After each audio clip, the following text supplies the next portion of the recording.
And I never would have learned it back then. When the student is ready, the teacher will appear.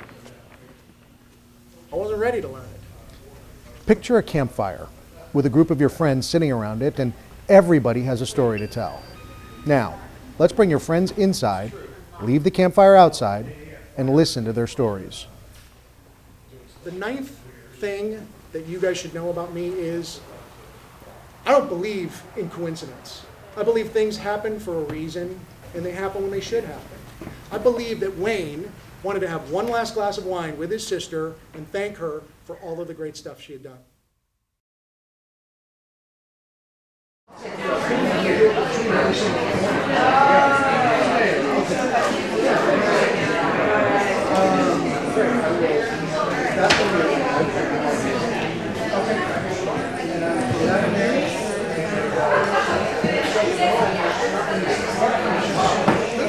Let's see if this thing works.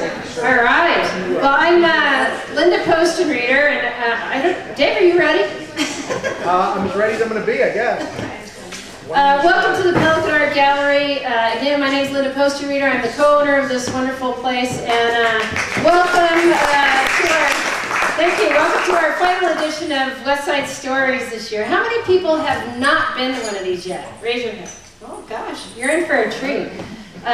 We are very proud of our relationship with PCA and with Dave Picorni for putting this on. You'll hear more about it.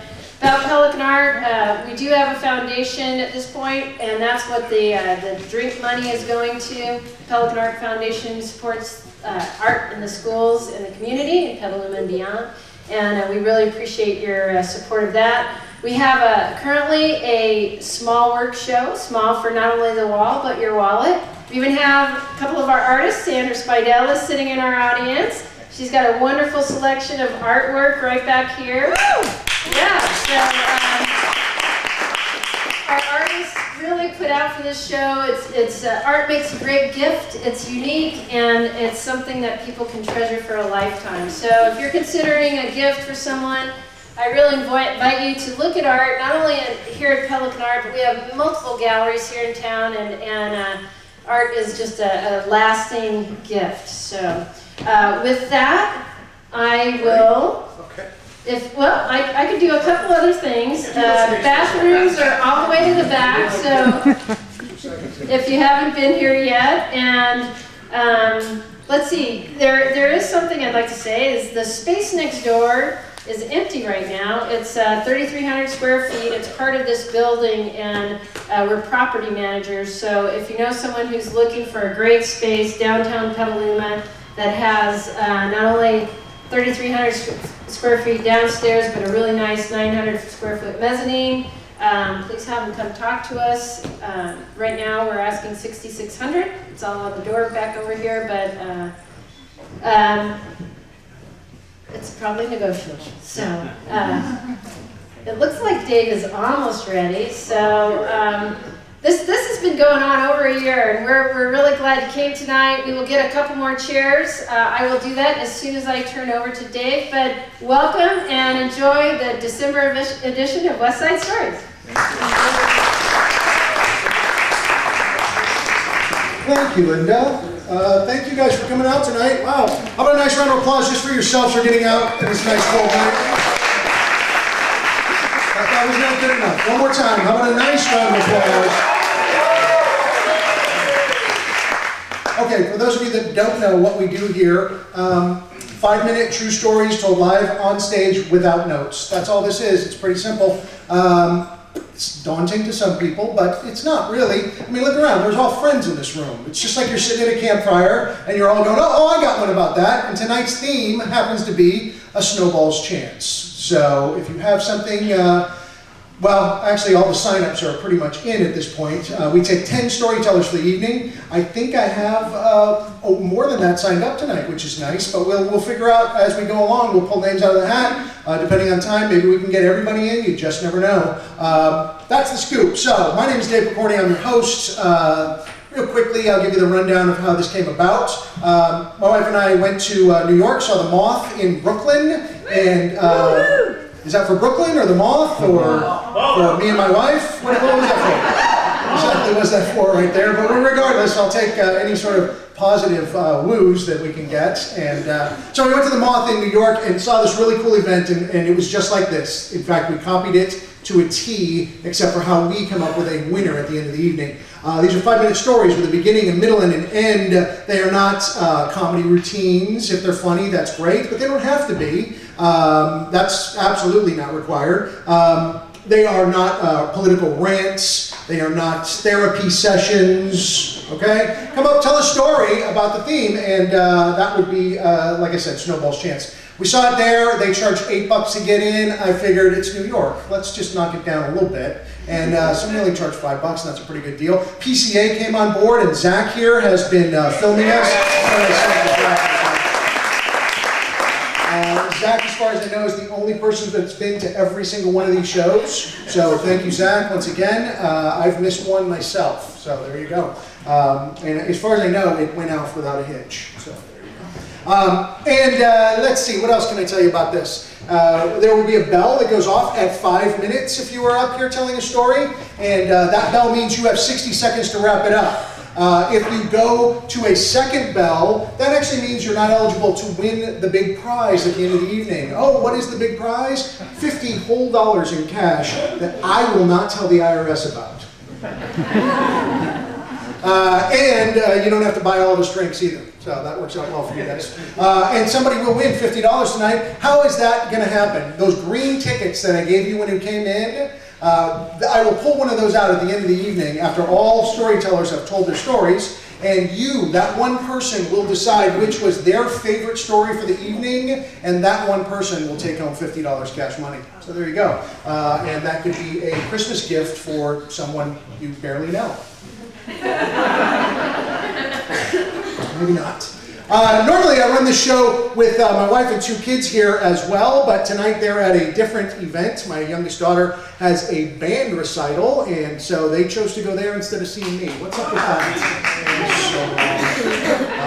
So, apparently you've heard her play trumpet, which is nice. And here comes other people. Great, welcome aboard, folks. We'll deal with the cash transactions later. So, Snowball's chance.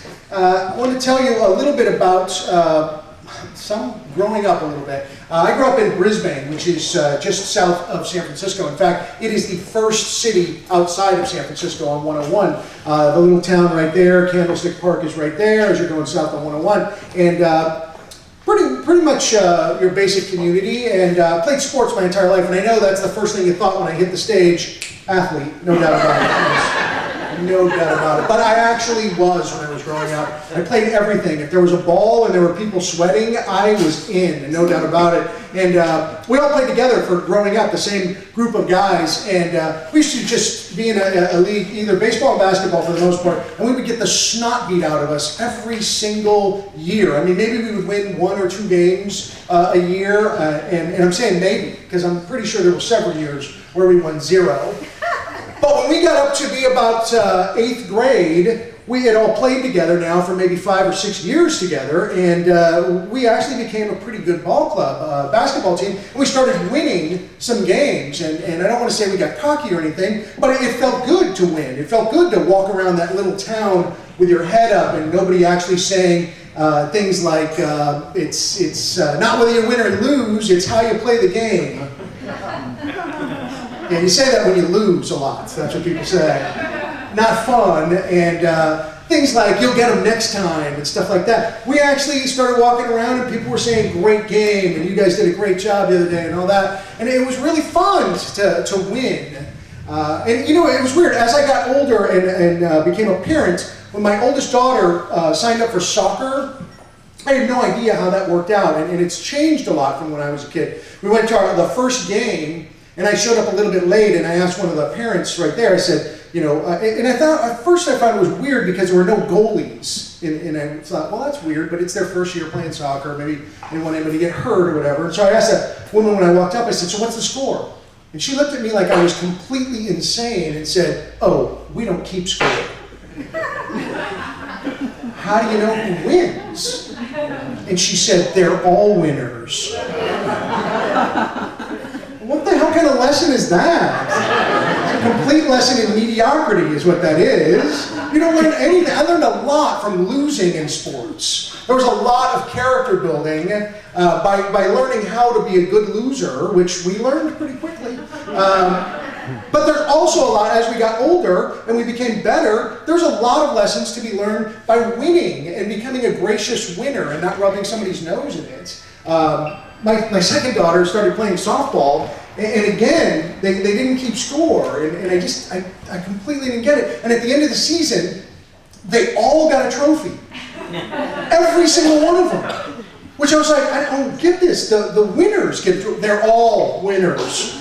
So they all got trophies. Well, I'll tell you, when I was in the 8th grade and we were playing these, and we started to win a few games here and there, like I said, we didn't get cocky, but we ended up going into San Francisco to play in a different league in the city. And the first game that we went there, now mind you, what am I, 5'7", maybe 5'8" now? And I'm thinking in the 8th grade I was maybe 5'2", 5'3", and the other team that we walked into this gym, the shortest guy on the team was probably 6'3", and they were in 8th grade. They all ended up playing varsity basketball at Balboa High School in San Francisco, all of them all city. So what we were watching in the layup drill were 8th graders slam dunking. I mean, like, they had 10 guys on the team and probably 8 of them were dunking, and we knew at that point that we were going to lose. Right away, we knew. But, you know what, we had heart and we had character, and we would go out there and we would try our hardest, and we did the entire game, and we worked our tail off. But every time these guys were stealing the ball and going down and literally dunking in the game, it became a competition for them to see how much they could actually score. Not if they could beat us, how much they could beat us by. So literally we had, what I'm talking about is that snowball's chance. Okay, so the final score, it's so painful, but I will tell you, at the end of the game, they were racing to break 100, and the final score came out to be 103 to 15. We got 15. We did double digits, and we were very impressed with ourselves. We ended up never playing in that league again because we had a snowball's chance of winning, scoring 20 is what we had. So that was my snowball's chance story, and you're a winner, it was. Dave. You're a winner. We're all winners. Yeah, we're all winners. It's not really win or lose. It's how you play the game. So there you go. Thank you. That actually is a trophy that we won as a storytelling show. So what's going to happen here is I'm going to pull a name out of the hat, or it's not really a hat. It's just a stack of papers is what it is. But I'm going to pull a name out of there, and that person is going to come up here and be the first storyteller of the evening. Also, this being our last show of 2011, the printer, who's one of our sponsors, now not only is Linda one of our sponsors here at Pelican Art Gallery, PCA one of our sponsors, but we have this great printing company called Electric Crayon who has printed these up for us as well. These are the next 6 months worth of shows right here, the dates and the theme, so you can get yourself ready for the January 11th, Back to the Drawing Board will be that story right there. And then we go to February, Love is Blind, March, Carpe Diem, April, Crime Doesn't Pay. Maybe it does. Yeah. And in May, we have My Hero. And in June, It Just Seems Logical. So those are our themes for the first 6 months of next year. Once again, 5-minute true stories told live on stage. I'll put these out. Please grab one on the way out. And that tells who our sponsors are and all that good stuff. So what I'm going to do right here is flip through here. I'm going to pull one of these out right here. And we're going to see who that first one is. That is John Tunn, right there. Whose phone? Turn that thing off right there. All right. Right back there, the phone. Okay, great. It's going off. I see it. Yeah, you're clicking. All right, ladies and gentlemen, John is really chomping at the bit, so there you go. Ladies and gentlemen, please welcome to our stage John Tunn, folks. Hi, everybody. Hello. Hello. Hey, John. Okay, I know this is kind of an announcement, but it's appropriate. You'll see. Leslie and I are going to be going to the Moth around the January 3rd or something like that. That's the, what is it, Dave? The place in New York City? Brooklyn, yeah, right. Brooklyn, that Dave has kind of based this whole thing on. And I've decided that when we go there to the Moth, we're going to go in and say, wow, this is really cool. Did you guys get your idea from WestSide Stories out in Petaluma, California? So, anyway. All right, that wasn't my story. Leslie and I were walking, we were actually on our way here about a week and a half ago. And we were passing in front of the Della Fattoria next door. We're walking along the sidewalk, normal. And this object, this small object, at first, my first take on it was a mouse, but it was too small to be a mouse. Kind of rolling across, too small to be a ping pong ball, I think a little smaller than that. It was kind of odd, and one of us stopped it with our foot, kind of looking at this thing and trying to figure out what it is. And think of mushroom, the standard kind of white gray mushroom that you get in the store, except it had no stem. It was all top. So we're kind of like, this is a weird thing. We squish it with our toe, and it kind of resilient, kind of pops back, and kicking it to each other, kicking around, kind of grinding it into the sidewalk a little, and it wouldn't die, it just kept kind of puffing back up. And this lady who was sitting there, we didn't know her, but she finally picked it up, and she goes, just kind of squeezed it, it popped back. I have no idea what that is. Handed it to a couple other people. I looked it over. I don't know. I have no idea what it is. Definitely man-made was the comment I remember. So Leslie ended up, someone threw it back on the sidewalk, and Leslie ended up kicking it over into the gutter. Ended up in the little rivulet of water there in the gutter. And through rather circuitous events, I actually have that object with me tonight, and I thought, since this is Snowball's chance, doesn't that kind of look like a dirty old snowball? So I thought that with Linda's permission, I might decorate the tree here with this little object. Would that be okay with everybody? Oh, yeah. Yeah. Have you smelled it? Kind of smells like dirt. Yeah. I'll just put it right there. Anyway, that's pretty much my story. I just figured we have basically a snowball's chance of figuring out what that damn thing is. Anyway, thank you.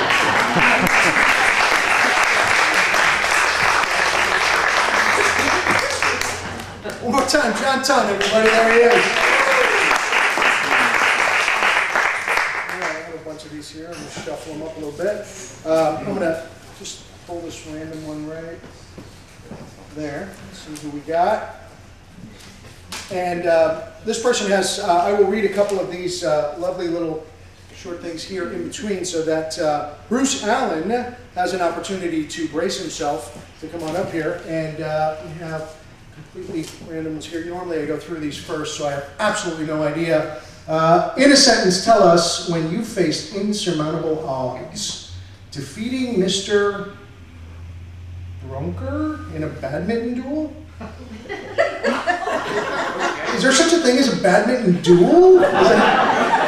Do you turn them around and you actually, no birdies involved? We're all winners on this one. I don't want to even know, I don't think. All right, in a sentence, tell us when you faced insurmountable odds. Being directionally challenged, I still managed to successfully drive across the country with no wrong turns. All right. So basically you got on Highway 80. Just go east. There you go. Ladies and gentlemen, please welcome to our stage, Bruce Allen. Here he comes.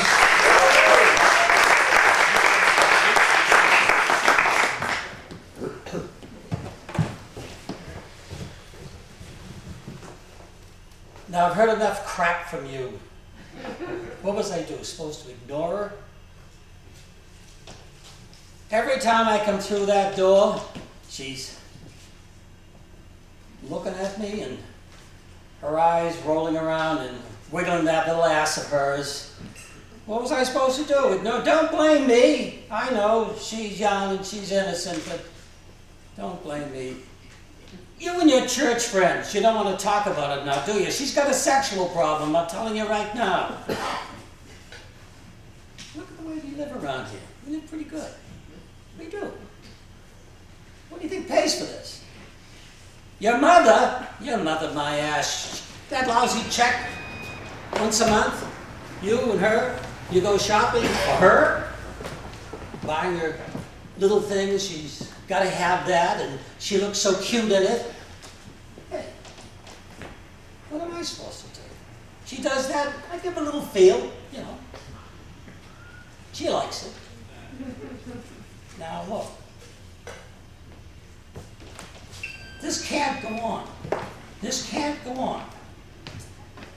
You know, when we want to enjoy our bed at night, you know, we're all together. Who's outside of the door but her? Don't want that no more. Don't want that no more. So, I'm the snowball that's melting away. I'm getting out of this. Well, I won't be the menage, the broom in the menage, not menage a trois. I'm out of here. And remember, when she gets in trouble, and she's going to get in trouble, wiggling that little ass of hers, don't send the vet's bill to me.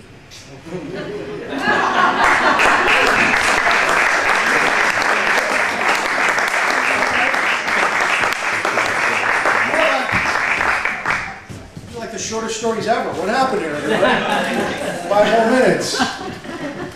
I thought I had a 5-minute break, for God's sake. Chance in hell. That was a snowball chance in hell. All right, let's go. We're going to go with this one here and see who this is. All right. Mikhail Allen. Did I say it right? Yeah. Okay. All right. There was like 2 different people. One said yes, one said no, but all right. Here we go. In a sentence, tell us when you face insurmountable odds. When random chaos met compulsive and orderly while building a driveway. All right. How about our parish priest signed me up for the seminary because I was the perfect altar boy. I was 11 years old. I asked my mom to help. She made the call. She shouted, "Ain't no snowball's chance in hell, Father Kelly." It worked. Thanks, Mom.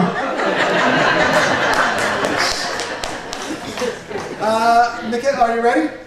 There we go. Come on down. I'm going to give a round of applause.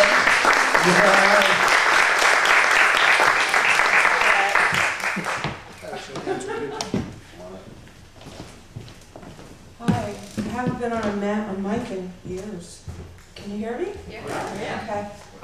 Before you start the time clock, I want to thank Zach because I was laid up a lot of this year, and I found this watching Petaluma Access, and it was so much fun. I finally got to come. So, I was born in Chula Vista. This story is really about a snowball too. Which, if you don't know where that is, it's southern part of San Diego. It's like 8 miles north of the border. And we all know how much chance a snowball has in San Diego. So I didn't get any practice down there. And then we moved to the LA area, further north, Encino, North Hollywood. Didn't know any snowballs around there either, so. We moved a little further north to Thousand Oaks, which is just a little bit north of LA. And it snowed once. And I and all 5 of my brothers each got to scoop up about a dirty snowball apiece, because it was one of those snows where you get up in the morning and you're all excited and it's like, it's snowing, but it's just enough that you know it's snowing. But and then my parents had these friends in Paradise, which is further north. It's, if you don't know where it is, it's this little mountain just right next to Chico. So we all went up there, and I had on my little, what we called flats, my little thin leather shoes, and we had no snow clothes. We were from Southern California. And it snowed that night at my parents' place, so we got up to actually have snow. So of course we all ran outside and proceeded to get into the snowball fight, which we didn't do very good at because we didn't have any practice. And then my brother ran behind this tree, which was a huge, I mean, I was only 12, but it was this huge tree, big round tree, and you couldn't see through it or around it, and he wouldn't come out. So I packed together the biggest snowball that I could, and I heaved it over that tree. And my brother yelped, and then he came out from the back of the tree, covered with snow. And what kind of chance do you think that snowball had? Right on the head. And that's my snowball story.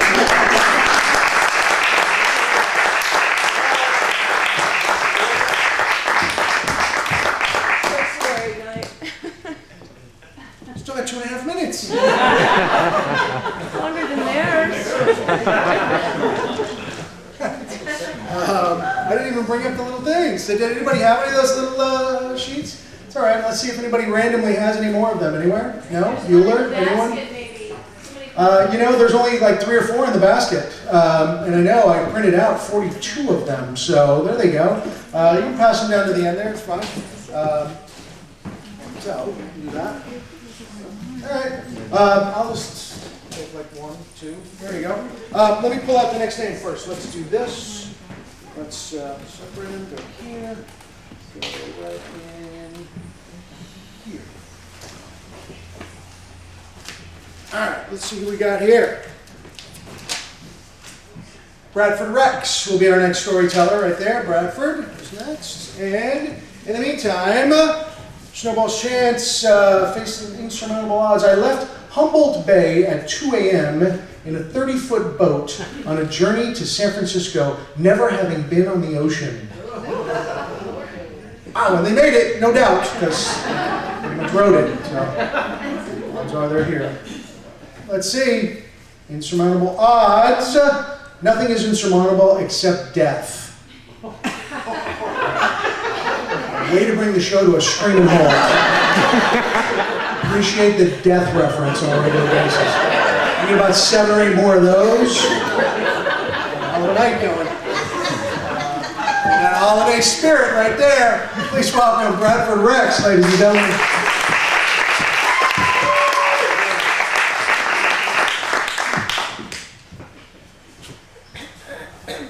My father was really big on learning by doing, so it was no surprise that I was sent out in January at the age of 17 with a big list. To me, it was a big list, 9 things I had to do, and it was snowing like crazy. It had been for 2 or 3 days. And by 6 or 7 in the evening, I'd worked my way through 3 of the things on the list, so I thought I was doing pretty good. And plus, the list had now been stained by snow and snot. And so, having worked my way through a good third of the list, I went off looking for Ricky Bodge, Mike Hales, Jimmy Delacarta, and all the regular ne'er-do-wells. And I went down to Port Indian Regatta along the Schuylkill River and to see if I could scare up a 12-pack of Genesee cream ale and whatever had been imported from Mexico at the time. And the lane to the ski house had been plowed. And so I drove down it, and whoever had driven the snowplow had wisely not done the entire parking lot because it was hard to tell where it was. And I found myself at the end of the parking lot without any friends, without any Genesee cream ale, and having to back up. And I had promptly pulled the car into the snow, and I was driving a 1962 Ford Falcon, 2-speed automatic. And I thought back to my shop teacher and what my father taught me about cars, and it was all very little. So I got out and I tried to push, and I couldn't do it. I pushed as hard as I could, and my feet slipped out from underneath of me, and I banged my forehead on the car. And this was one of the last years that Detroit actually made a car all out of steel, so I opened up my forehead. And yes, ouch. And that wasn't the word that I said. And so I opened up the car door, and it had a manual choke, which we don't have anymore, and it's a gosh darn shame. They don't have rotary telephones and manual chokes and a whole lot of other things, but I put the car in reverse and pulled the manual choke about 3/4 of the way out so that the rear wheels spun slowly. And I got back in front of the car and I heaved and I pushed, and it finally rocked out of the hole and started to back up, and I was very, very proud of myself. And it doesn't go very fast, but it was going, and because of the way the snowplow pushed the snow up, there was no room for me to get back around past the door and into the car, so I dove up onto the hood. This isn't funny. This is a story fueled by teenage hormones and stupidity. And I dove up onto the hood, and the only thing I could grab hold of was the windshield wiper, and reached around inside the open door and grabbed hold of the steering wheel. And for a good 30 seconds or so, backing up at 3.5 miles an hour, I thought, this is going to turn out just fine. It's going to be fine.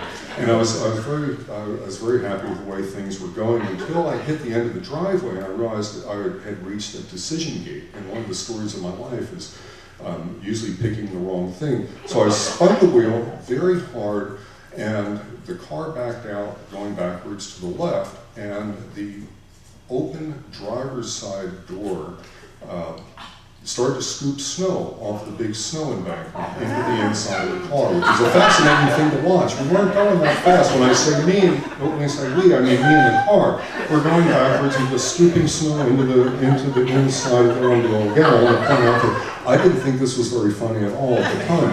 So I reached in, I thought I need to turn off I need to put down the automatic choke or the manual choke, and I reached in and I grabbed hold of the windshield wiper button. It was a vacuum dryer.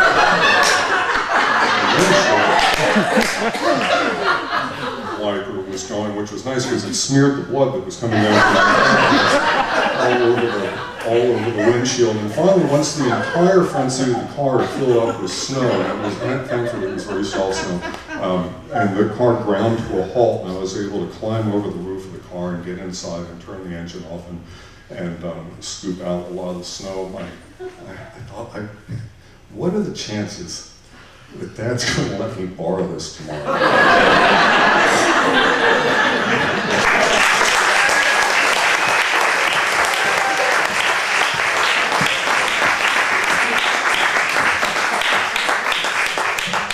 Take my time pulling this down. So he still has 2.5 minutes too.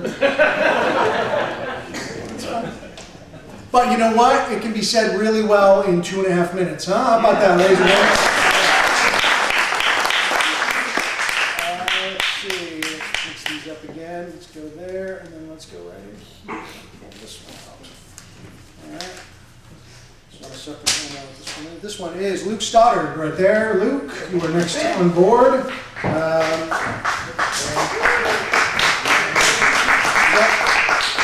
I'll get them in there. Thanks. You guys can keep doing these and pass them down to the end, because you know we're just going to be here till Christmas, so we have lots of time, and everybody's going to tell a 2.5 minute story. Not me. Sorry. No, I know. Yeah, I know. Have a long one. In a sentence, tell us when you face insurmountable odds. When I thought I could handle 2 different dates on the same day. It's like a bad Brady Bunch episode right there, is what it is. Greg is running from one room to the other. In a sentence, tell us when you face insurmountable odds. At the altar twice. I'm assuming there's 2 divorces involved there, because insurmountable odds. Ladies and gentlemen, please welcome to our stage, Luke Stoddard. Here he is. Okay, so I'll try to talk fast. This story is a little bit long. It's not that long, I mean. It's longer than the other ones, I guess. This story. Oh my gosh, my heart's beating like a drum. If you guys could do me a quick favor, on the count of 3, just say, relax, Luke. That would really help me all together. Just wait for the 3, please. 1, 2, 3. Thank you very much. That's really helping me. So I want to tell you a story about 1995. I was a junior in high school, and I was also 15 years old. And there was 2 really important things that happened in 1995. That was the development for me personally of my perfecting my use of profanity because I grew up in Utah and I just didn't know how to do it right. And so I'd say things like, "You said don't make any sense." But I didn't know because, you know, it's really frowned on there. And my junior year in high school, I really sort of kind of got it down finally. And my friends and I sort of developed this kind of penultimate swear word we nicknamed JFC, which was only to be used in extreme circumstances. You know, kind of an emergency type of profanity. You know, it's an acronym, obviously. If you're a religious person, you probably guess what the JC stands for, and if you're profane like me, you can slide the F right in there pretty easy and kind of guess the whole thing. But it was kind of a break the glass and grab the hammer type of profanity. We didn't use it for every day. We didn't want to cheapen it. We wanted to have value. So that was JFC was my junior year in high school, and the second one was the concept of VL, which was really big when I was in high school. Obviously, it's Orem, Utah. I guess not that obvious, because I didn't tell you that. But Orem, Utah, VL meant virgin lips, which meant not only had you not had sex before you got married, but you had also not kissed anyone before you got married, which led for some really, you know, great awkward moments, I'm sure, for all those VL champions, you know, finally like cross the threshold of their marriage place. You know, but obviously the purity of a girl is the thing to achieve for every guy who doesn't know that filthy horse so much funner than obviously that. So those are the big things my senior year. And VL, I was a big participator in the VL thing, not really by my own choice, obviously, but just because I kind of fell into that category of people who had VL. So not really something I brag a lot about, I guess, but there was a girl, I didn't want to be there. There was a girl I was kind of had a thing for. I've talked about her maybe once or twice. Her name was Sarah. Kind of a thing for her. Was in love, I guess. You know, junior high school is anyone in love. But I was in love, I thought, and kind of crazy about her and moped about her and did really stupid stuff about her. And it was kind of a drama guy. So, you know, first of the year we had to compose monologues to perform in class, and instead of like Shakespeare, Stoppard, or anything, Arthur Miller, I chose, of course, my own composition, a poem. You know, the smart move. And about a girl named probably Shara or something like that. You know, just to be smooth, so she would know obviously it was her. And looked at the person right next to her the whole time when I delivered the poem. You know, just so she wouldn't feel awkward. Didn't really work that well, I guess. But, so, I was kind of mopey about this girl quite a bit during high school. And my friends really got sick of it pretty fast. I think final straw for my good friend Adam was when he caught me in his room, you know, in the dark, in a ball, crying, to Open Arms by Journey on repeat. I guess I was angsty, but I didn't really think of it that way. I was in love, so, you know. But he decided, you know, Luke, this is the final straw. You've got to meet this girl. You've got to talk to her. You've got to tell her how you feel. You have to lay it on the line, because obviously a girl that you've made a lot of, you know, advances on, who hasn't responded to any of them, will respond best when you corner her and lay it all on the line. He was a smart guy. I was doing a lot in high school. So we went over, we walked around his house a lot, did a lot of loops around his house, and we went over all the variabilities, you know, all the variables. You know, maybe she says, I'm not really into you because I don't want to date young. We came up with a response to that, possibly, okay. I'm not really into you because, you know, I'm not really attracted to you. Kind of the worst one. I was like, we came up with a response to that. We had a lot of different, not really into you because I'm just not dating right now. I got a bad relationship. We kind of went over every scenario. And I was like, Adam, you know, what's the chance that, you know, I profess my love for her? And she says, well, I'm in love with you too. I just couldn't say the words. And he's like, well, it's like, listen, buddy, the chances of that scenario, if we're going to be honest here, aren't real great. I was like, what do you mean not real great? Why am I doing this if they're not real great? That she's going to say, yes, I also want you too. It's like, well, the chances are kind of a, you know, snowball one, right? That's the theme. But anyway, I did it. So I chose to do it anyway, regardless of that. And I kind of cornered her and laid my heart out. I was like, Sarah, I'm totally in love with you. I've always been in love with you. You know, you have the perfect skin, perfect hair, your eyes, and your... I think it makes it something better boobs, but I really don't know if I'd say that. Looking back, kind of the focus of the whole. I sort of suspected it was. Anyway, she said, you know, Luke, you're such a good friend. I can tell by your sounds, there's a few of you who've heard that sound before, that phrase, you're so funny. Oh, tell funny jokes. We're such good friends. I was like, I really treasure your friendship. No, I don't. So, okay, great. And I was like, I remembered all the things we'd gone over, walking around his house over and over again, but I forgot them all. And I was like, okay, that's great. I know that's fine. Don't worry about it. It's fine. It's cool. It's fine. It's cool. And I just turned around and walked back to my friend Adam's house. And I still remember him and all my buddies, because they're all kind of coaching me. Even the guy Nate, who went on a date with her like 2 weeks later, made out with her, was like, good luck, buddy. Anyway, he was there, and my friend Adam looked at me without a word. He's like, Jesus Christ. And I knew it, he knew it. The time had finally come to pull out JFC. The time had finally come for a moment that was significant enough to pull out the pentultimate of profanity. For that moment, the ultimate rejection. And I hugged each one of them individually, and we uttered the sacred words of JFC. You know, the end of the story, later on that year, she was at my house and gave me a huge hug and said, Luke, I love you so much. You're such a good friend. Thank you so much for all you do. And she gave me a big fat kiss on the cheek, but I had a little neck spasm and I went, about right on the lips. And I was like, thank you.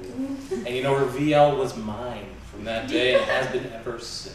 That's it.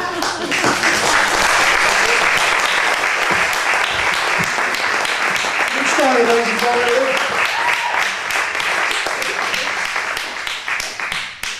Okay, let's take a look at this one and see what we got here.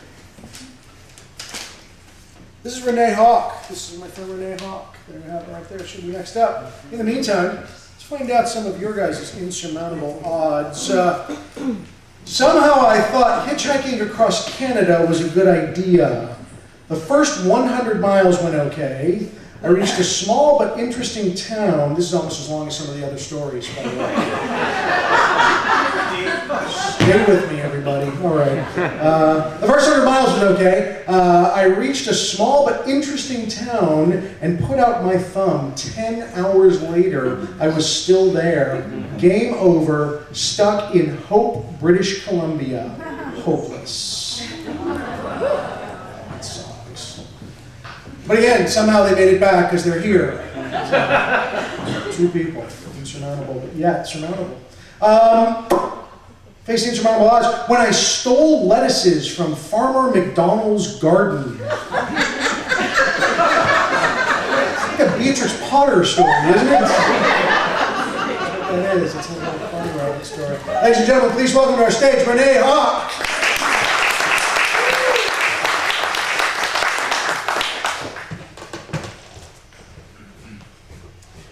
I'm not actually supposed to be here. I'm not supposed to be alive. My dad is Jewish and he was born in Germany. I remember him telling me about when his mom came home. Dad was about 5 years old at the time, and his older brother was 11. Mom came home with their little sister. The two brothers, my dad and his older brother, argued about who would push the stroller. Mom, as moms do, solved the problem. They both could. They each could put their hand on the side of the stroller and think they were pushing the stroller, but Mom was pushing the stroller. My dad's dad didn't believe that his country was actually turning against him. He didn't believe in anti-Semitism until one night. It was a horrible night. That night later was called Kristallnacht, the night of broken glass. Although the Nazis weren't really supposed to kill people that night, they were just supposed to scare the Jews, some people died. They went through the country and terrorized the Jews. They crashed into homes and businesses that were owned or associated to Jews. A little while after that, Britain opened up their borders to Jewish children to save them, and that was called Kindertransport. My dad thought that his older brother was going away to school, but actually he was part of the Kindertransport program, where people in England would sponsor a Jewish child with the understanding that the child would be returned to their parents. And of course, you may know that didn't always happen. On that day that my dad thought that his older brother was going away to school, I actually found out from my uncle how that happened. His mother, with tears streaming down her face, because she didn't know when it would be that she would see her eldest son again. And she couldn't afford it, the family couldn't afford it, but she slipped a little piece of chocolate in his pocket. She didn't know when she'd see him again. As a matter of fact, she didn't know that she would never see him again. She got sick a little while later and ended up having to go to the hospital. She was a piano teacher, and her students pooled their money to help pay for the finest hospital to care for her. And shortly after she was in the hospital, my dad's dad got sick and went into a hospital again. The family couldn't pay for it, so he ended up in a different hospital. Not much later, a couple was walking by and decided to stop and visit the parents, but found that the parents weren't there. My dad and his younger sister were the only ones home. My dad was 5, and his younger sister was 6 months old. I asked my dad, how did you know what to do with your sister? You were only 5 years old, and she's 6 months old. And he said, well, I did what I saw my mother do. When she cried, I would feed her. If that didn't work, I would change her diapers. So this couple brought my dad to visit his parents while they were in the hospital. And first his mother died, and then his father died. And then his sister got sick. And his sister went into a hospital, and again, there wasn't money to pay for her care. But a doctor in the hospital said he would pay for her care on the condition that he could adopt her. He and his wife weren't able to have children, so he wanted to adopt my aunt. The 3 of them were raised in 3 different households, actually at times in 3 different countries. Against odds, the 3 children survived, and against odds, the 3 children were eventually reunited decades later.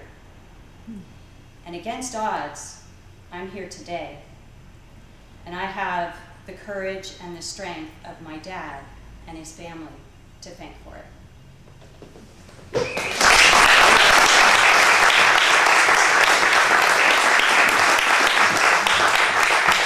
Renee Hawk, ladies and gentlemen, Renee Hawk. All right, let's see who's on deck here. This one. Oh. Ray Johnson will be up next. A couple little quick things, announcement-wise. We only charge $5 to get in here. Nobody's making tons of money here, so we don't actually advertise, folks. So what do? We have Facebook. That's what we have. We have email. So over here tonight, before you leave, if you're not already on the email list for this lovely program, go ahead and sign up on that clipboard right there. And if you are on there, you can also go on the Facebook page and like it. Just hit the like button. I think we have 106 people so far have liked it, so we've gone over the 100 mark. But, if all you guys go on there and do that, your friends will do it, and the next thing you know, this place will be packed like this every single time, which will be fantastic. And then you'll have some more people coming up to tell some of their fantastic live, true stories. So, right before we bring Ray up, here we go. It is, in a sentence, tell us about how you faced insurmountable odds. I believe I have had a subconscious belief that many endeavors are outside of my reach. Insurmountable, thereby dampening my attempts to, scratched out, achieve them, sad. On the other hand, it's like a haiku. On the other hand, I am, wait a minute, I'm sorry, I'm too old. I intend to race in my first triathlon this year, late in life. This year, you got, what, 20 days left? Yeah, less than that. So, get on it. I'd have to start now. So, ladies and gentlemen, please welcome to our stage for the very first time, Ray Johnson. Here he is.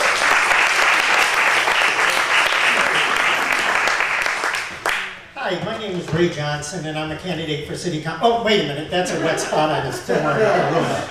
Actually, this is kind of like an AA beginning, if you will, so I'll stand up and say, hi, my name is Ray Johnson, and I'm a cancer test dummy, although I resent the dummy part. You know, I think Snowball's Chance in Hell has sort of been the life of my story. Let me go back real quick. My mother had me to save her marriage. I think a lot of you might have heard stories like that before. I believe he was gone in months, but I couldn't attest to it. So the lady next door said, Doris, you have a Snowball's Chance in Hell to survive. You're a model, you do modeling hours, and you got a kid in New York City in Greenwich Village. Well, you don't tell my mother that. She's now 101, and believe me, you do not tell her that. But anyway, so a few years went by. She said at the age of 3, I found my career and became a salesman. I sold a bus driver on taking me downtown to where she worked, buying me some ice cream and walking me into the store. So obviously my career path was set, but I really didn't have a whole lot of legacy. So on Christmas Eve when I was 9 years old, and I'll never forget it, the phone rang. And I said, Mom, Santa Claus doesn't call ahead, does he? And she said, no. She picked up the phone and it was very quiet. Nothing, she didn't say a word. A little tear came up. I thought, this can't be good on Christmas Eve. Turns out that my real father had died smoking in bed with a hooker on Christmas Eve. So I finally had a legacy. I finally had something that could identify me, I guess. But I really didn't know, what was going to behold, except I was going to be a salesman, so that was fun. And remember I told you I was a cancer test dummy. I began to have what looked to be moles all over my face. Turns out I was born with something called basal-Nevi syndrome. I love these names. Basically hereditary skin cancer. Well, let's see now, Snowball's Chance in Hell. I'm going to be a salesman calling on $1 million accounts with my face looking like Mike Tyson had beaten it up the night before. And that was going to be with me the rest of my life. Oh, screw it. Let's have fun with it. Let's do it anyway. So I went ahead and been a salesman and started getting cuts. And I'm not saying it was fun, but to me, I have 3 goals in life. Have fun, and have fun in no particular order. So there's nothing that intimidates me. It's just, I get up every morning, look at the mirror and say, oh, I wonder what fun's going to be today. So 16 years ago, my left leg started to swell up. And I thought, oh, that can't be good. The doctors started doing all kinds of tests. I had CRTs and MRIs. I'll never forget, I'm up in St. Joseph's, Santa Rosa. This older doctor comes out. And I kid you not, people, he's carrying a needle that looked like he'd inject a rhinoceros or something. And I said, Doc, this doesn't look good. You want to give me the story? He said, there's a mass. Well, naturally, I think everything, don't take it seriously. There's a mass, he says. I said, I'm not Catholic, Doc. What's your point? And he says, there's some sort of a tumor, and we're going to biopsy it. And I said, does it have anything to do with that piece of equipment in your hand? He said, yeah. I said, uh-huh. And you're going to, anesthetize me or something? Well, it's just down in there. So, okay, so he does it, and I say, fine. And I say, now, can you tell me what's going on? Now it's got to go to Stanford. It'll be 3 days. Comes back from Stanford, says it's a tumor, and it's wrapped around your artery, and it would have killed you within months if your leg hadn't swelled up. Snowball's Chance in Hell, guys. I go through this my whole life. That's fine. What are we going to do about it? We're going to treat it. Now, the nice thing about it, I said, well, what are my chances? He said, well, if it's in your bone marrow, you got a 30% chance to live. If it's just not, you got a 60%. I said, I like 30. I'm a gambler. He says, well, do you want to talk about the treatment or check your bone marrow? Uh-huh. Yeah, I don't want to talk about anything. I want that 30 to go to 60. So he takes me in a room and he lays me down on a table. People, I can't describe this. You lay on it, something like that. I bit through the pillow, completely through it. I said, that was a treat. And so he takes it out. And I said, oh, thank God that's over. Ox contrary maze of me. There are 2 channels in your bone marrow, and we're going to do it again. I said, thanks. There we are. So he does it again. There's no more pillow to bite, so I'm cool. But halfway through, he says, oops. I said, Doc, there's a lot of words you can use when you got a needle in my back. Oops, never made the list. He said, well, I dropped my scoop. So whatever. So he says, okay, so fine. So we go by, we get some time, and he said, okay, what you have is large cell diffuse lymphoma. Now this is a smart audience, and some of you may know what that means. To me, it was like, whatever. And I said, okay, so he said, there might be some in the bone marrow, but I think we're pretty good. We're going to treat it with something called chemotherapy. That's something where they put toxins in your system to fight the toxins that are already in your system. But again, it's not a big deal to me. He said, but you got to take a year off from work. Oh no. My beautiful wife is back there, and trust me, if I had to take a year off from work, somebody would die, and I would prefer it not to be me. He said, okay, well, it's cumulative. We'll do it. I learned something by the 3rd day. There is something worse than chemotherapy and large cell diffuse lymphoma, and that's daytime television. There isn't any more torture in the world. I bought this big screen TV and this big chair, and I sat there and said, this thing will kill me. So I went through, I kept waiting for side effects, nothing happened. Anyway, long story, after 6 months, my hair fell out. Well, as you can tell, I'm pretty much ugly with hair, without hair, so that doesn't even faze me. So oh boy, this is bad. Okay, we gotta go real quick then, so I'm gonna have to fast forward here. Sorry I talked so long. Then 3 years ago, I went in to see the doctor, and he said, your PSA count is 274. I said, what the heck does that mean? What's normal? He said, 1 to 4. I said, what's 119? 274? Basically, you got advanced prostate cancer. I said, okay, fine, how do we treat this one, blah, blah, blah. He said, well, we do a Gleason test. We biopsy your prostate. Okay, I'm not going to describe anything about that. Trust me. That's not something. So he says, you got a Gleason score of 9. I said, well, that's better than 274. No, it isn't. 1 to 7 is good. So then he said, okay, so you've got advanced metastatic bone cancer, or to go with your advanced prostate cancer. Now, I'm not making light of this. For all of you who've experienced or know people who have, life is how you deal with it, and that's how I deal with that. But basically, I said, okay, what are the odds? This is the good part. We got 30, 60? He said 0. 0 is not a good number. He said, there's no known cure for it today. He said, because all we do is delay the prostate growth in hopes that some scientist will discover something. So I was told I had 18 to 36 months to live. That was 6 months ago. There isn't a person out here that I won't look in the eye and say, that's going to happen. I will be around to torment people for years to come. Because I do not believe that you can succumb to anything. And I believe in attitude. Yeah, a little better living through chemistry with the toxins, but I believe in attitude, and that's why I wasn't afraid to tell this story before Christmas. You can beat anything if you have the right attitude. And those who know me don't understand why I'm not concerned at all. I'm not, because I can't have fun, have fun, and have fun if I worry about it. Thank you very much.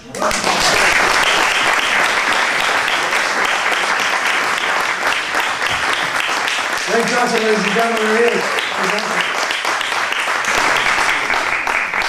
In the meantime, in a sentence, tell us how you faced insurmountable odds. After 15 people offered to be tested as potential kidney donors and none were viable candidates, what are the odds of my finding a donor? Odds are big, but definitely not insurmountable. There you go. Wow. All right, ladies and gentlemen, please welcome Linda Potionreader. Here she is.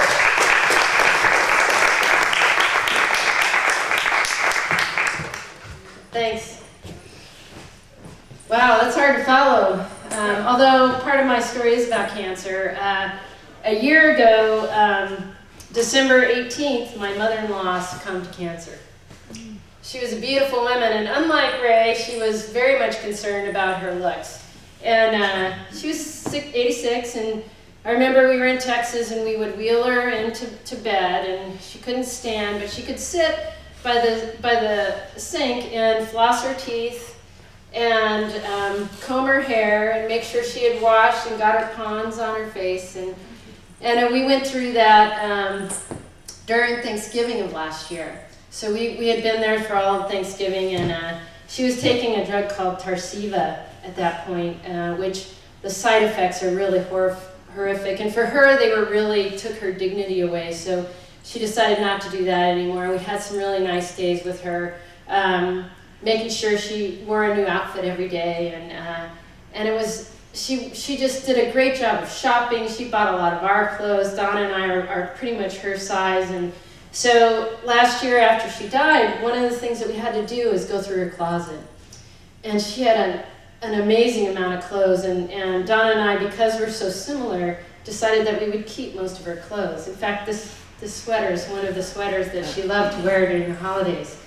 And so we went through and we took our clothes, we got home, and slowly we started wearing the clothes and realizing that our wardrobe really had increased in its value, and our appearance was better, and we felt better about ourselves. And this is one of the things that Judy always did for me, is she made me feel better about myself, and she made me feel good about what I did and how I lived my life, and proud of what I had accomplished earlier in life, and got me involved in things that I hadn't been involved with.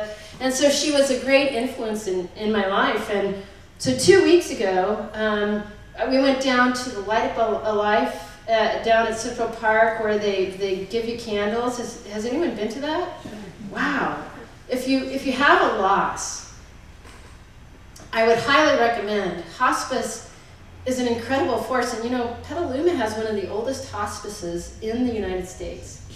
And you get a candle, and someone next to you gets their candle lighted, and you light someone else's candle, and it's a very, very heartwarming and just a solidifying moment to really think and take a moment to care about that person you lost. And so we went down, and we had an event that night. It was some of you may have come. It was Truman Capote night here. We intentionally had it late so we could all go to that and come back here. And I had worn this sweater. I was really drawn to this sweater because she loved pink, and we were going to honor her. And so we get back, and I zipped up my zipper, and I said, well, there were 2 balls. In fact, earlier today, our contractor, he was teasing me that he didn't wear his balls that high, and I told him I could help him with that, and he quickly said no. And so I'm looking around, and I look around the gallery, and I look out front, and so I'm thinking, oh God, I gotta tell Donna that I lost one of the balls. And so I went up to her and I said, "It's on the tree." I've got help in the audience. But, so I talked to Dawn and I said, you know what, I'm really sorry, because we both like this sweater. And so she says, it's okay. And I felt really bad. And so we get through the whole night, and John, actually Leslie, I walked up to Leslie and I said, she goes, I love your sweater. I said, yeah, but I lost one of these little things here. And she goes, no, really? Really? Are you sure about that? Really? That's really? Wait a minute, wait right here. And she goes, John, go look at Linda's sweater. Hey, you, Nancy, go look at Linda's sweater. You're not gonna believe it. You're not gonna believe it. And so they all come over and they're looking at my sweater. They're laughing their head off. And I'm saying, you know, this has been a really hard night on me. Why are you laughing? And so Leslie disappears out the door, and she goes somewhere, and she comes back and she says, Linda, we found your ball. And I thought there was a snowball's chance in hell of reuniting these 2 balls, but here we are.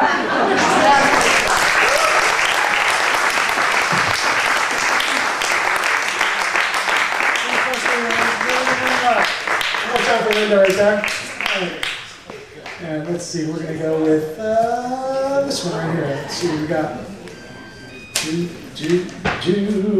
Amanda McTighe. Am I saying it right this time, Amanda? Yeah. Finally, for crying out loud. Amanda will be next after we hear from this lovely soul. In a sentence, tell us how you faced insurmountable odds. We hiked out of Yola Boli's 20 miles in one day after being threatened by hunters from Walnut Creek.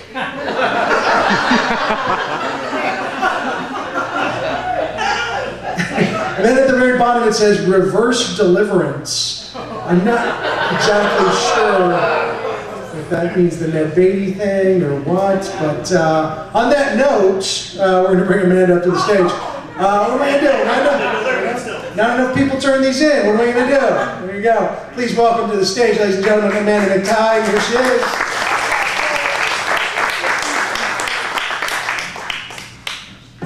On that note, you're so fired. Sometimes I talk from my background in North Carolina, but today I want to tell a real, true life story about Snowball's Chance, because Snowball's Chance is my family mythology. I come from a line of the Irish. That's my father's side. That's McTighe. That's my dad. And those people knew they didn't have a snowball's chance. Of course, by snowball's chance, we mean they didn't have a chance, right?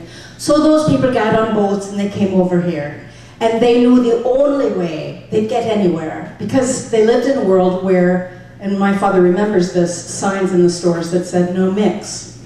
No mix, no meaning no Irish, no McTighes. So they knew the only way to get there was to follow the advice of great Aunt Mary, who educated every child within an inch of their life. That was how you maybe had a snowball's chance, or better than a snowball's chance. So my father was educated within an inch of his life, and he went on to become a doctor. So in a world of no mix, he was Dr. McTighe, but he used to say all the time, oh, you know, I would be in residency, and I never felt I belonged. All right, so that's my dad. Now, my mother was Southern Presbyterian, and her people go all the way back to Jamestown, and they want to tell you that is long before Plymouth, and she did not join the DAR because she did not like their racial policies.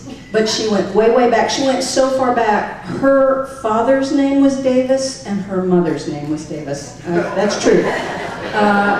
That means there are a lot of family for us. Some of them very, very rich. We had people in our family who had houses so big they're now famous hotels in the South. But my mama came from the poor people. So honest to God, they ate squirrel that my granddaddy shot. That's where she came from. So she had not a snowball's chance. But in her family too, it was about education. She was educated within an inch of her life. She met my dad, and here I come. And I too was educated within an inch of my life. Very happy to be so.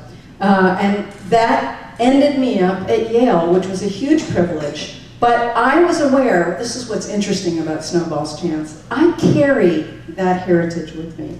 I'm standing on the campus of Yale. I'm a daughter of a doctor, but I carry that feeling, I still do, of what am I doing here? I am the child of a squirrel-eating mama and a dad, you know, who's no mix. That's who I was.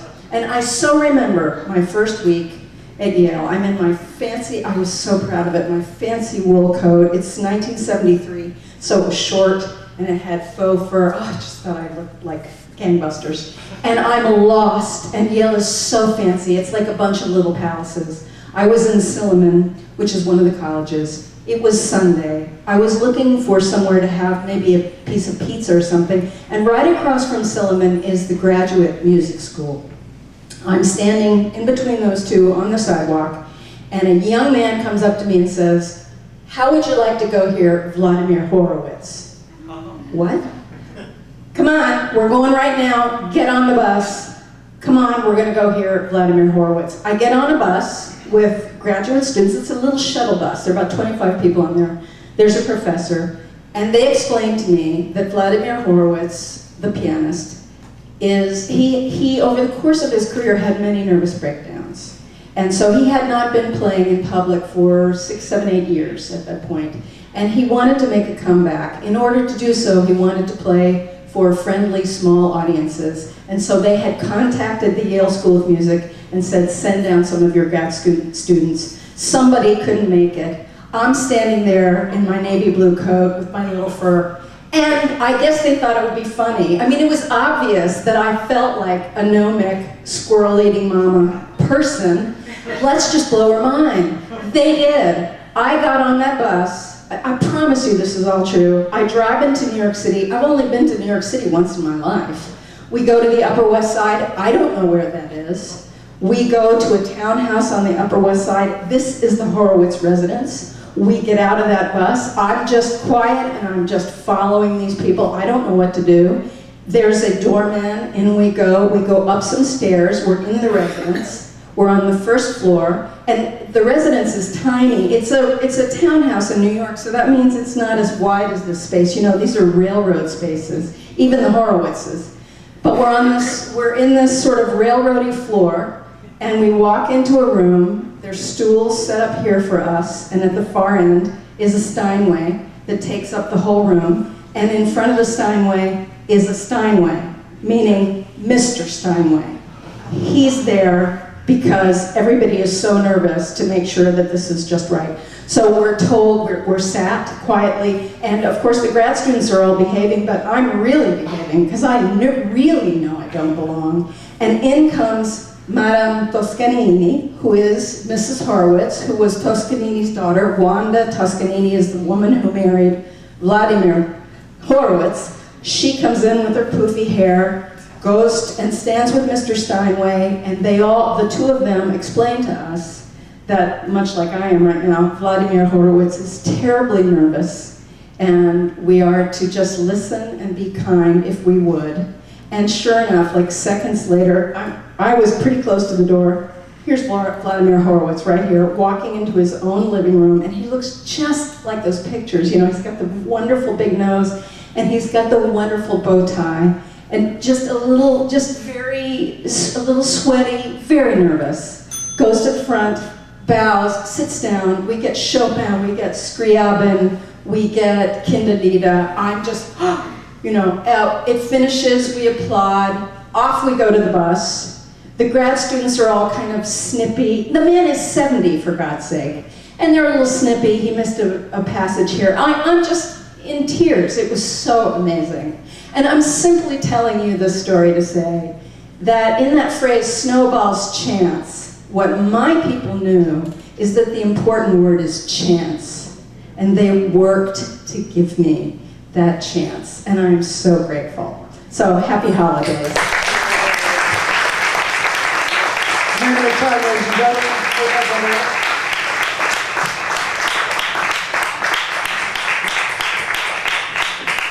I've gone ahead and made an executive decision because we had a few short stories at the beginning of the night. Everybody's going tonight. We're going to go right through them.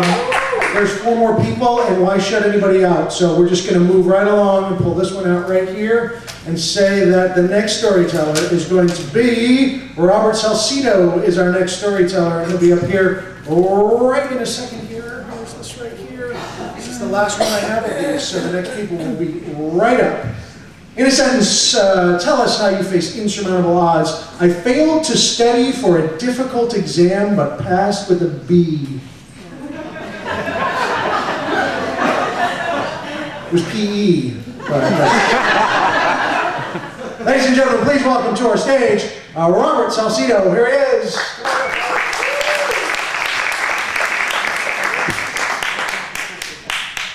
Well, it's great to be here. I had only been to the Sebastopol venue, and this is amazing. Dave, this is fantastic. With this many people, I kind of thought I barely had a snowball's chance in hell of getting up here, so thank you so much. And now, let me tell you, my father... Talk into the mic, please. Thank you so much. You can carry it if you want. Thank you. My father was an alcoholic. My grandparents on both sides were alcoholics. My grandparents on my mom's side, they were killed in an accident. They drove into a canal while they were drinking, drunk, and they died. My grandfather on my dad's side, they were migrant farm workers, and he was my uncles when they were young. They were probably 15, 16, 17. They got numerous calls to come pick up Dad but they were drinkers too. So they went and picked up my grandpa, put him in the back of the truck, laid him out there, and they were driving down the farm roads, and a tractor pulled out, and they swerved to get out of the way, and the truck rolled, and they basically watched their father die. A very bloody, painful death. They took him to the hospital in Reedley, and they didn't have any money, didn't have any insurance, and so they were denied access, and he died. So my chances and my father's chances of not becoming alcoholics were, up until that little white thing was found, I thought they had a better chance to figure it out. But needless to say, I did become an alcoholic. I am an alcoholic, and it kind of started escalating until 2002, when I lost my job with a company I'd been with for 17 years, and we had to sell our home. We had just had a child, my little girl, and in that same year my dad died in my arms at a family function, and I pretty much just went off the deep end. I started drinking every day because I damn well had the right to, because my life had fallen apart. My father was dead. I had the right to drink whatever the I wanted to. Well, I had a family. I had a wife and 3 children, and I didn't have that right. I didn't have that right to leave them at home every night while I went out to the bars after work, and while I started drinking on the job, because I'd got a job delivering transmission parts through the Central Valley, and I would hurry up to each stop so I could stop at the bar and grab a drink and go to the next stop. And I drank all day, and then I hit the bar before I went home, so that it would kind of cover up that I'd been drinking all freaking day. So that's kind of what I became. I became a drunk. And that escalated for about 2 more years, until my friend bought a bar up in the mountains at Shaver Lake, in the mountains of the Central Valley there. And I went up one Sunday night in April 18th, and I went to help him cook and help out around the bar, right? So we sat there all day, and we drank, and we snorted coke, and we smoked our pot, and we got so faced that that night I drove home when we closed down the bar, and it was Sunday. He was working. He lived in Fresno, and so he was going to go and do some more things. So he was going to follow. He was going to come down the hill as well. So I left the bar, and the only thing I remember is running out of cigarettes in Fresno. So I pulled into the 7-Eleven, I grabbed my cigarettes, and I come out to the truck, and my truck was smashed in. The bed of the truck was just smashed in. The snub top was through my back window. The bumper was hanging down, and I was just, it kind of just, wow, what the hell happened? And I realized that I needed to get off the streets, so I knew my friend was coming down the hill that owned the bar, and he lived pretty close, so I went straight to his house, and I knocked on his door, and he opened up and said, "Oh my God, Robert, what the hell?" He said, "We tried to chase you down the hill." He said, "You were about a mile out of Shaver. You went off the road, hit this tree, bounced back onto the street, and kept going."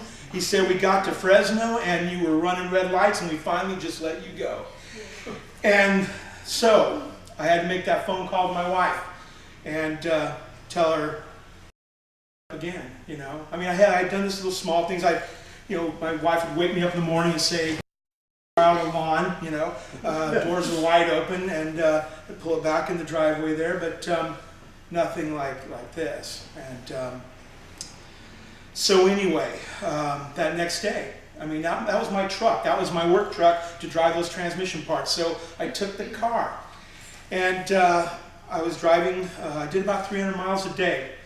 I was driving my route and having to, sweating off all the booze, and trying to make this decision. My wife the night before had told me, it's the booze or it's your family, and you're not coming home till you figure it out.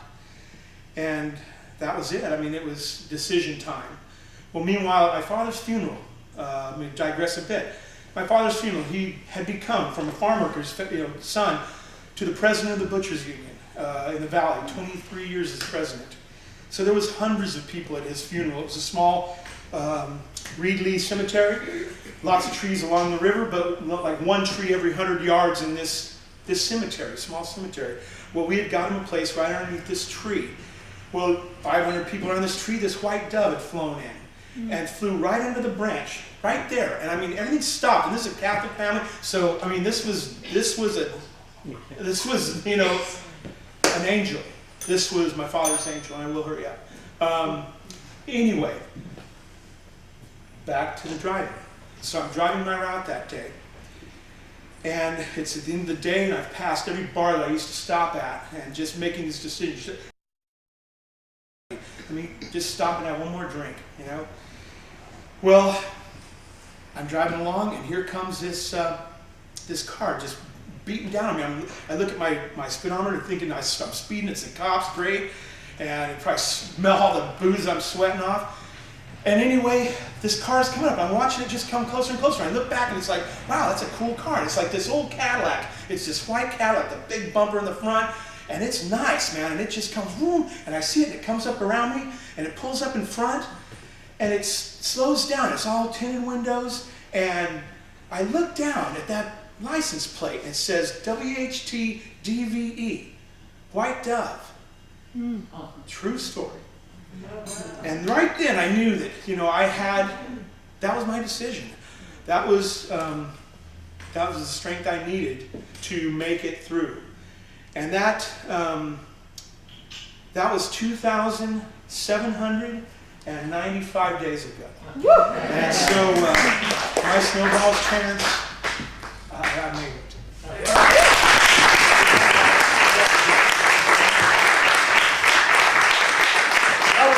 Ladies and gentlemen, there you go. Opening right in the middle right there. Coming up right here, as we speak, is going to be Lauren Bell. Lauren, are you ready? Because otherwise I got to make up or read the same ones over and over again. There you go. Ladies and gentlemen, please welcome Lauren Bell.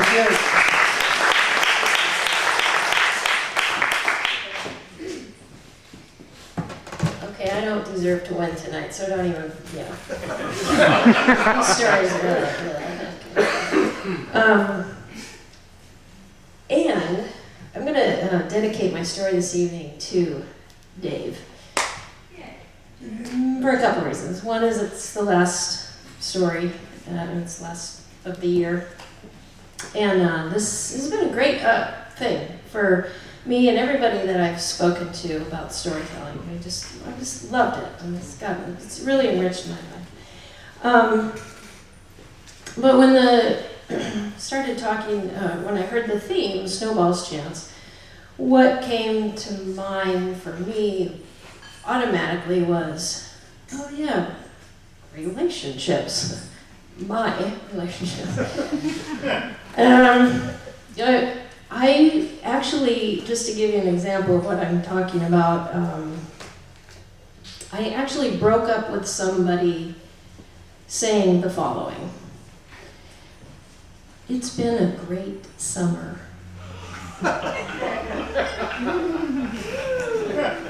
So I thought that was pretty clear breakup. He called the next day. But anyway, this story is about one particular relationship that had a snowball's chance. And the year is 1984, and the place is Aspen, Colorado, and the month is December or some other cold-ass month. And Brad has just broken up with me.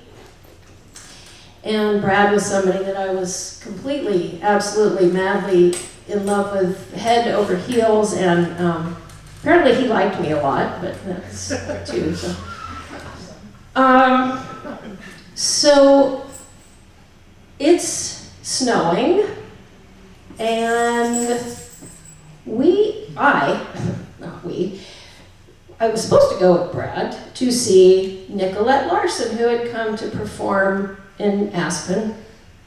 And it was now me, by myself, going to see Nicolette Larson. And I was distraught, and this is the moment where the snowball kind of has a little bit of a meltdown.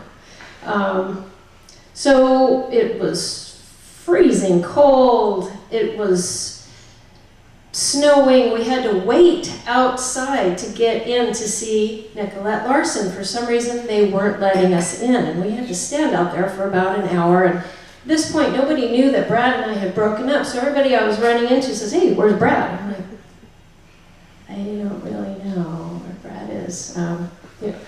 So as soon as the doors open to, it's like a bar, it's maybe a venue not much bigger than this, a small venue, and so I start drinking heavily as soon as I get in the bar. I run into some friends who take me under their wing. They can tell that I'm distraught and doing all kinds of drugs as well, and just having a meltdown, very quick meltdown. And I can see Brad at the table with Mary Lou and another couple, and I keep walking over to look at them, like that's gonna help somehow, So, and the friend that I'm with says, "Lauren, don't go over there. Just don't go over there." I'm like, "Oh, all right, I'll be right back." So the opening act comes up, and this is why I want to dedicate this story to Dave. The opening act comes up, and it's a stand-up comedian. And I'm really a very nice person. I really am. But I don't know what happened. Something happened. I didn't know that he could actually hear what I was saying, first of all. I just started heckling this comedian. He really wasn't very funny, but that's beside the point. And I felt terrible, but I couldn't, the words would not stop coming out of my mouth. And pretty soon, he started responding to me. And finally, he says, okay, I'm gonna close, in closing, or I'm gonna close for this evening, or something like that. He was saying that he was gonna close it back. And I said, "Good." And he goes, "That does it." And he takes the spotlight and he turns it right on me. And I'm like a deer in the headlights. I just freeze. And suddenly I didn't even have the wherewithal to hide. I mean, I could have just stepped over here and in the dark. But no, I just stood there like this. And I didn't even know what to say. I just said, "I'm sorry." And that's kind of the end of the story, except that I did work with Mary Lou, and she saw it, and of course everybody in town saw it, and my, mutual friends saw me have this little meltdown with the spotlight, and but we made it through, and I'm really sorry, Dave.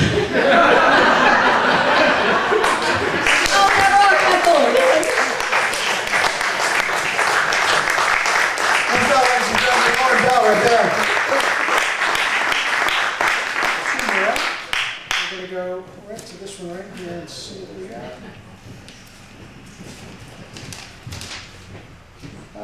This is Dawn Catherine right here. She's up next. Before I bring her up, though, I was going to tell a story about when I opened up for Nicolette Larson.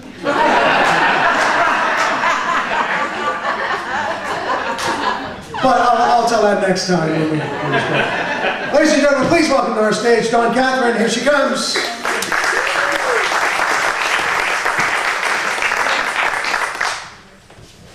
thought there were so many pieces of paper in that basket, but they weren't all going to get picked out. I'm going to tell you tonight about my two sons. I have two sons and they could not be any more different. My older son is 24 and he is the most handsome, spectacular, very trendy San Francisco living gay socialite you have ever met. My younger son is 15 and he is a dirty, smelly, filthy, jock, skater dude. And I was kind of okay with the dirty, smelly skater jock because I was a tomboy growing up and I played all the sports and got dirty and ripped my pantyhose and did all these inappropriate things. But then now I'm 23 and I have this really trendy young son from day one, and wow, I'm really disappointing him as he gets to be a teenager.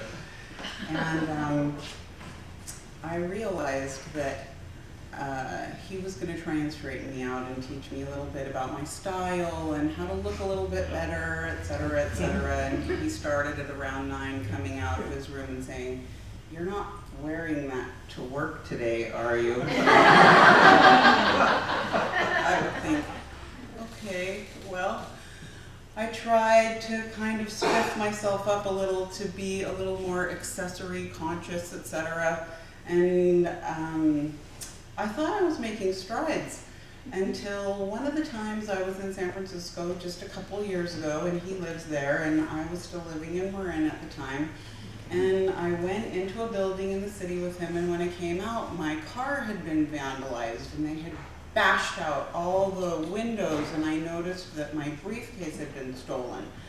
And I was standing there trying to think what was in there, my laptop and original tax documents and what things, and I see my older son is standing there and he has this horrified look on his face.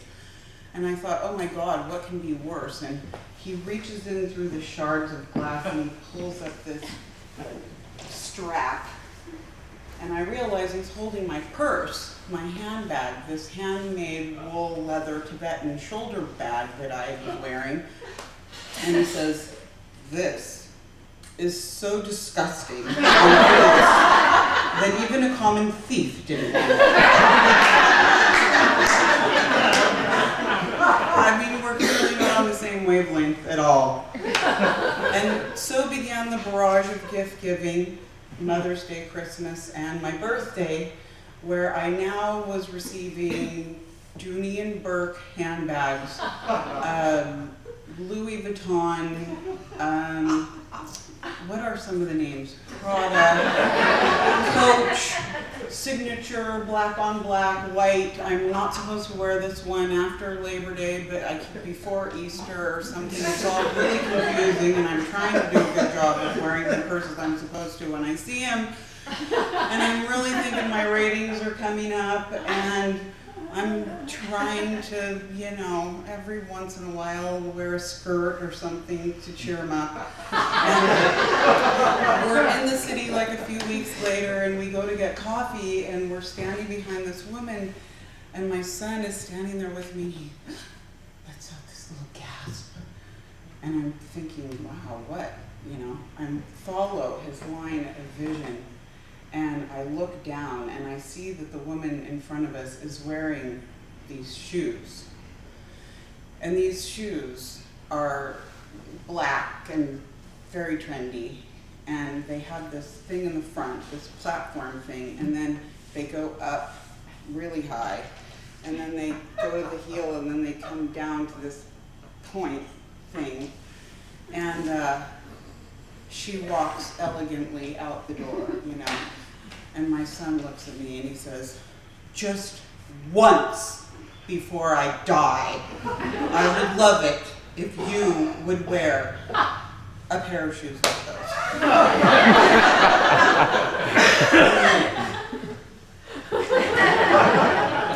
We're going to have a little problem here again. But I don't want to disappoint him, and I can tell he's dead serious, you know? And so I said, you know what, honey, I totally didn't realize I was wielding such power. I mean, I alone have the power to have you just check off another thing on your bucket list by wearing those shoes. Well, shit, let's go shopping. And I was like, well, as tempting of an offer as that is, and you know how much I love shopping, Mom, you would never spend money on a pair of those shoes. They're a blah, whatever they are, I don't know. They're $1,200. Okay, my son obviously knows the shoes and they're $1,200. I said, you know, even if I was Oprah, I wouldn't spend $1,200 on a pair of shoes. Never! And I said, well, all right. When you get married, we will go shopping.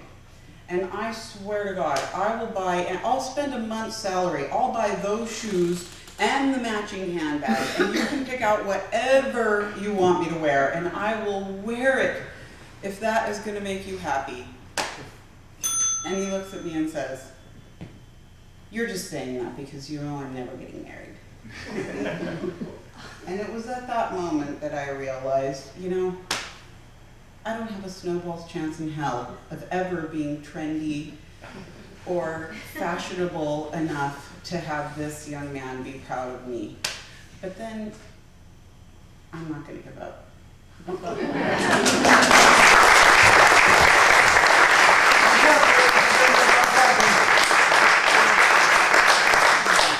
And here it is right here, our final storyteller for 2011. How about that? There you go. All right, one person. Don't worry about it. It's fine. We'll applaud for him when he comes up. Ladies and gentlemen, please welcome to our stage Craig Logan. Come on up, Craig.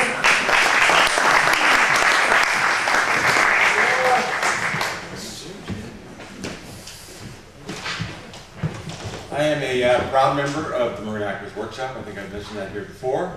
And I've been a member since 2005. And I was an actor starting at about 99, 2000. And so I learned some techniques, learned some things to do on stage, had a lot of fun. And one of the things that the Marine Actors Workshop requires, really suggests strongly, wants you to do, without a doubt, is get up and sing. Sing a song a cappella. And I thought, you know, there's a snowball's chance in hell. I can't carry a tune in a bucket. I can't do that. I'm not going to do it. I'm going to avoid it. I'm going to pay my $120 a month.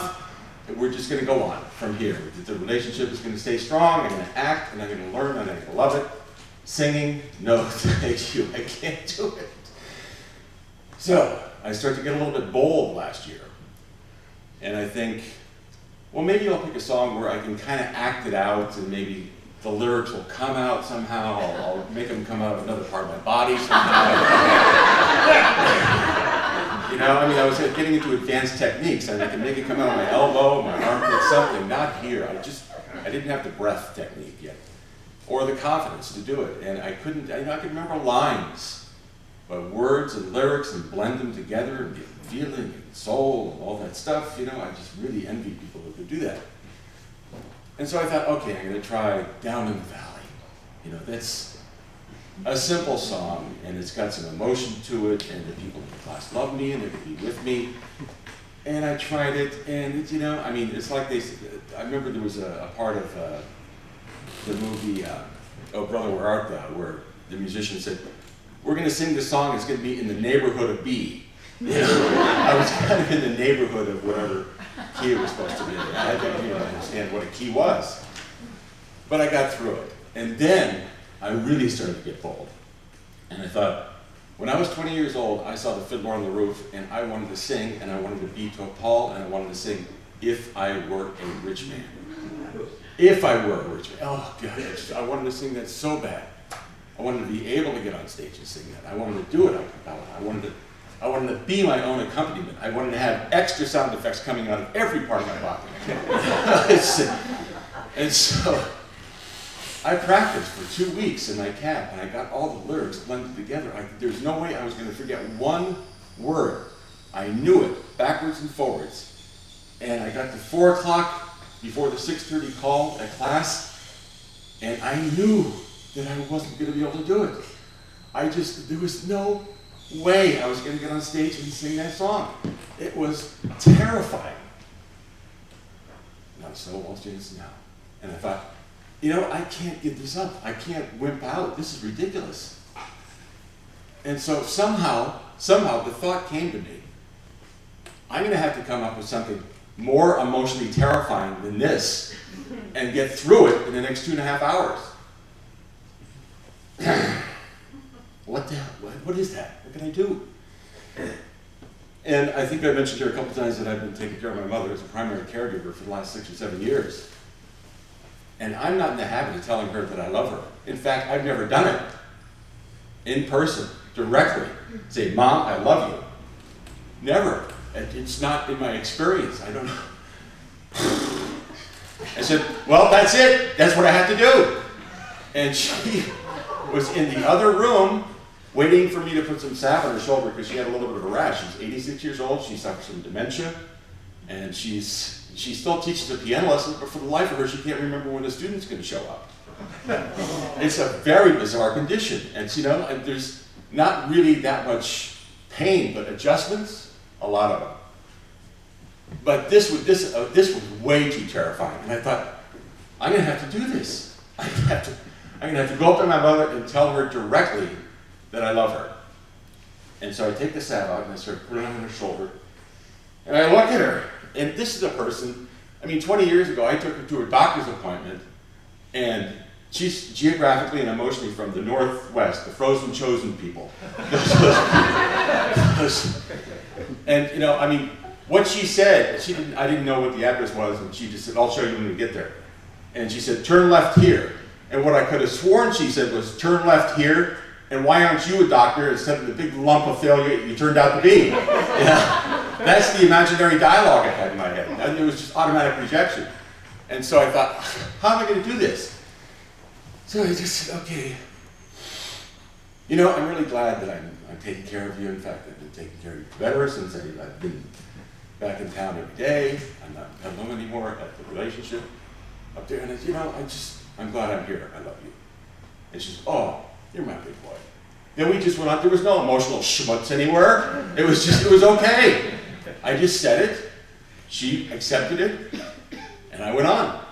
And I was able to get through the song. Could not believe it. I remembered every lyric and wound it up with, if I were a wealthy man.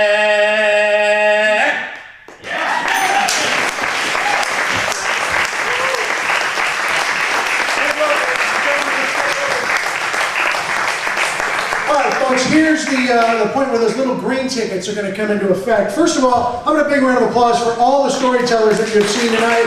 Can we have them all back up front real quick?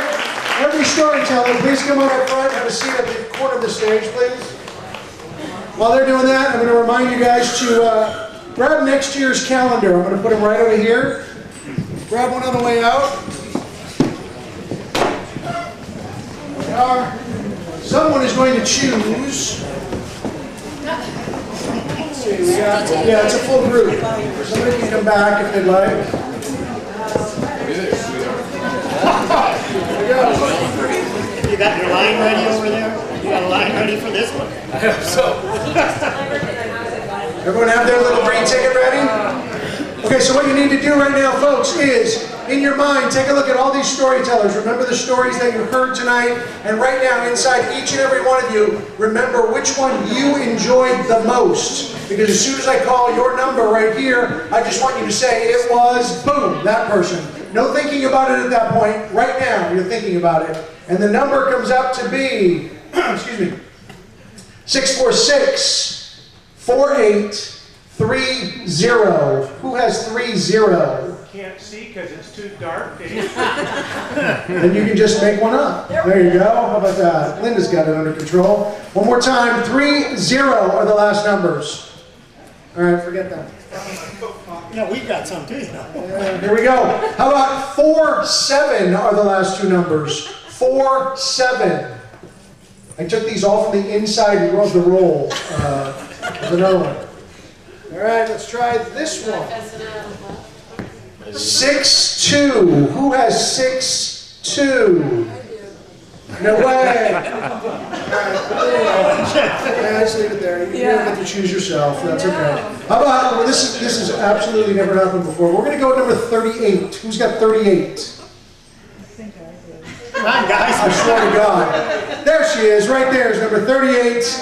All right. Choose one of these lovely storytellers for the evening. It wasn't going to be me because there's so many wonderful storytellers. Well, one of them is your favorite for tonight, not forever. Okay, let's go. Let's do it. Oh my God. I don't know. Make a recap. I can't pick any more cards. Gentleman. This gentleman right here? Yeah. This one? Yeah. Right here. Let's grab the rest. Right there. There you go.